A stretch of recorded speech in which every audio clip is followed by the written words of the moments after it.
Hello students, আমি Nitish sir জ্ঞানজ্যোতি coaching সেন্টারের পক্ষ থেকে তোমাদের প্রত্যেককে জানাই আরো একবার স্বাগত। তো স্টুডেন্টস, আজকে তোমাদের সঙ্গে আমি আলোচনা করব এসকেবিইউ অর্থাৎ সিধু কানু বিরসা ইউনিভার্সিটি আন্ডারে যে সমস্ত ছাত্রছাত্রীরা বিভিন্ন কলেজগুলোতে পড়াশোনা করছো তাদের জন্য আজকে Gupta and post Gupta age থেকে মেজর যে তোমাদের হিস্ট্রি রয়েছে থার্ড সেমিস্টারের, সেখান থেকে কিছু 2 নম্বরের প্রশ্ন নিয়ে আলোচনা করব।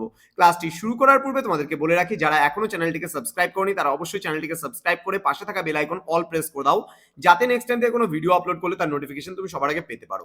এছাড়া অনলাইনে তোমরা যারা ভাবছো আমাদের কাছে কোর্স করবে বা ক্লাসেস করবে তারা অবশ্যই যোগাযোগ করো। আমাদের অফিসিয়াল নাম্বার 7076398606 নাম্বারে অথবা 6295916282 নাম্বারে। তোমাদের টোটাল কোর্স ফি রয়েছে, যদি তোমরা খালি মেজর পড়তে চাও সেক্ষেত্রে 499 রুপিস কিন্তু আমাদের পুরো কোর্স ফি রয়েছে। এছাড়াও আমরা অন্যান্য অনেক সাবজেক্টই পড়িয়ে থাকি।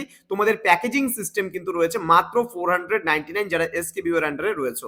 তো স্টুডেন্টস, দেরি না করে আজই যোগাযোগ করো আমাদের সঙ্গে এবং পুরো নোটস পত্র প্যাকেজিং সহ তোমরাও কিন্তু পেতে পারো।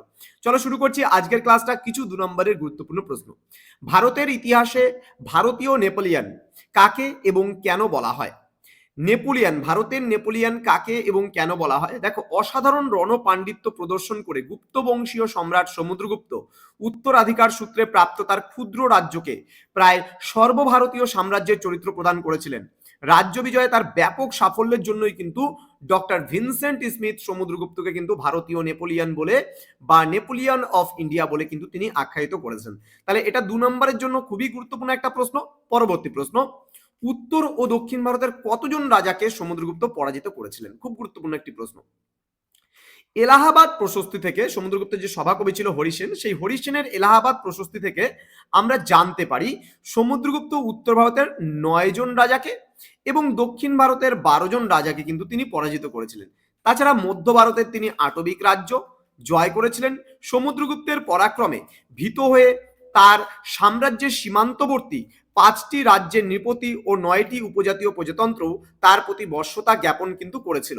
ঠিক আছে, তো নেক্সট প্রশ্ন আমরা চলে আসবো। নেক্সট প্রশ্ন বলছে, উত্তর ও দক্ষিণ ভারত অভিযানের ক্ষেত্রে সমুদ্রগুপ্ত ভিন্ন ভিন্ন নীতি অনুসরণ করেছিলেন কেন? ওকে, প্রথম প্রশ্নে আমরা চলে আসবো। কি বলছে দেখো, সমুদ্রগুপ্ত উত্তর ও দক্ষিণ ভারত অভিযানের ক্ষেত্রে একই নীতি অনুসরণ করেননি। উত্তর ভারত অভিযানে তার ছিল সর্বরাজোচ্ছেদতা, অর্থাৎ সকল রাজার উচ্ছেদকারীর ভূমিকা। এখানকার 9 জন রাজাকে পরাজিত করে তিনি তাদের রাজ্য দখল করেছিলেন। কিন্তু দক্ষিণ ভারত অভিযানে তার ছিল গ্রহণ মোক্ষ অনুগ্রহ নীতি। দক্ষিণ ভারতের রাজাদের পরাজিত করে তিনি তাদের নিজ রাজ্য ফিরিয়ে দিয়েছিলেন। রাজ্য ফিরে পেলেও অবশ্য দক্ষিণ ভারতের রাজারা সার্বভৌম অধিকার ফিরে পাননি। তারা গুপ্ত সাম্রাজ্যের অধীনে স্বায়ত্তশাসনের অধিকার লাভ করেছিলেন। দাক্ষিণাত্যের ক্ষেত্রে এই নীতি অনুসরণে সমুদ্রগুপ্তের চিত্তের ঔদার্য থেকে বাস্তববোধ ও রাজনীতি জ্ঞানের পরিচয় পাওয়া যায়। রাজধানী পাটলিপুত্র থেকে সুদূর দক্ষিণ ভারত প্রত্যক্ষ শাসনাধীনে রাখা তখনকার দিনে সম্ভব ছিল না বলে সমুদ্রগুপ্ত কিন্তু এই নীতি গ্রহণ করেছিলেন। এটা খুব একটা বেশি গুরুত্বপূর্ণ নয়। পরবর্তী প্রশ্ন, এলাহাবাদ প্রশস্তি কে রচনা করেন? এতে কার কীর্তি বর্ণিত হয়েছে?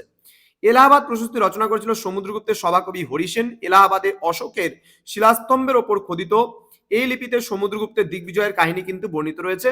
গুপ্ত যুগের ইতিহাস রচনার এটি একটি মূল্যবান উপাদান হিসেবে স্বীকৃত। তো আজকে মোট 4টা প্রশ্ন দিলাম এবং পার্ট 1 ভিডিও এটা করলাম। তো আমাদের এখানে দেখো, টোটাল তোমরা দেখতে পাচ্ছ যে এখানে পুরো কিন্তু আমাদের 9টা পেজ আছে এবং 9টা পেজে আমরা দিয়ে রেখেছি তোমাদের পুরো প্যাকেজিং 2 নম্বরের প্রশ্নগুলো। ঠিক আছে, তোমাদের 2 নম্বরের প্রশ্ন, তোমাদের কোশ্চেন প্যাটার্ন অনুযায়ী যা যা আছে সমস্ত প্রশ্ন উত্তর কিন্তু আমরা তোমাদেরকে করে দিয়েছি এবং তার সাজেশনসও তোমরা আমাদের কাছ থেকে পেতে পারছো। তো স্টুডেন্ট, শুধুমাত্র 499 টাকা প্যাকেজের বিনিময়ে তোমরা কিন্তু মেজর হিস্ট্রি আমাদের কাছে পড়তে পারছো। তো স্টুডেন্টস, দেখা হচ্ছে খুব তাড়াতাড়ি আরো একটা নতুন ভিডিও নিয়ে। তোমরা অবশ্যই চ্যানেলটিকে সাবস্ক্রাইব করে রাখো, তোমাদের কাজে লাগবে। এরপরে আমি ধাপে ধাপে ক্লাসগুলো নিয়ে আসবো। তোমাদের তো জানুয়ারির 20 তারিখ থেকে পরীক্ষা, তো তোমাদের কিন্তু এর মানে মধ্যে তোমরা সমস্ত পেপারে যা যা সাজেশন তোমাদের দরকার তোমরা আমাদেরকে কমেন্ট করে কমেন্ট বক্সে জানাও। তোমাদের জন্য খুব তাড়াতাড়ি নিয়ে আসছি আমি পরবর্তী ক্লাসগুলো। Thank you so much, thanks for watching. After all, thank you.